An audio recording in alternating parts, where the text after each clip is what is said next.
ज्यादातर लोगों के मन में यही सवाल है कि नया वेतन आयोग लागू होने के बाद कर्मचारियों की सैलरी कितनी बढ़ेगी। लेकिन सच ये है कि 8वें वेतन आयोग सिर्फ सैलरी बढ़ाने के लिए नहीं बनाया गया है। इसका असर केंद्रीय कर्मचारियों की पूरी नौकरी व्यवस्था पर भी पड़ सकता है। इसमें वेतन के साथ साथ भत्तों, पेंशन, ग्रेजुटी और रिटायरमेंट के बाद मिलने वाली दूसरी सुविधाओं की भी समीक्षा की जाएगी। माना जा रहा है कि इससे लाखों कर्मचारियों और पेंशनर्स को फायदा मिल सकता है। विशेषज्ञों का कहना है कि जब कर्मचारियों की आय बढ़ती है तो लोग ज्यादा खर्च करते हैं। इससे बाजार में खरीदारी बढ़ती है, घर खरीदने की मांग बढ़ती है और कारोबार को भी फायदा होता है। इसलिए 8वें वेतन आयोग का असर सिर्फ सरकारी कर्मचारियों तक सीमित नहीं रहेगा, बल्कि देश की अर्थव्यवस्था पर भी इसका असर देखने को मिल सकता है। इस आयोग का सीधा फायदा करीब 55 लाख केंद्रीय कर्मचारियों और 59 लाख पेंशनर्स को मिलेगा।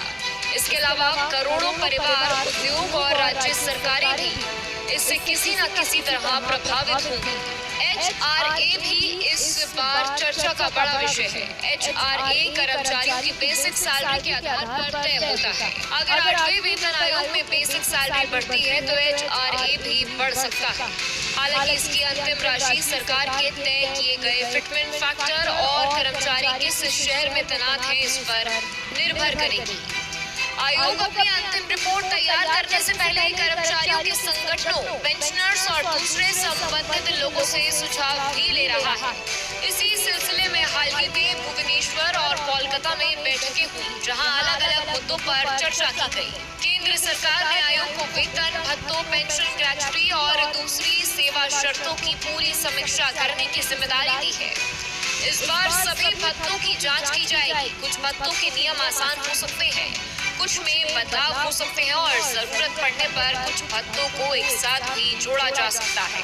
इसके अलावा कर्मचारियों के अच्छे काम को बढ़ावा देने के लिए प्रदर्शन के आधार पर मिलने वाले बोनस और दूसरे प्रोत्साहनों की व्यवस्था की भी समीक्षा होगी।